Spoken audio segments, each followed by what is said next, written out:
Today we have a 2014 Ford Explorer and we're doing a water pump on this thing.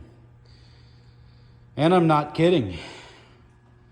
I have done these things with the engine in the vehicle.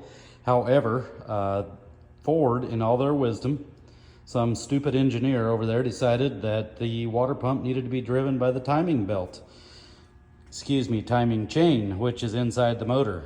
So, and the gasket for the front cover here is RTV. So, trying to put that in between the engine and the chassis is almost impossible.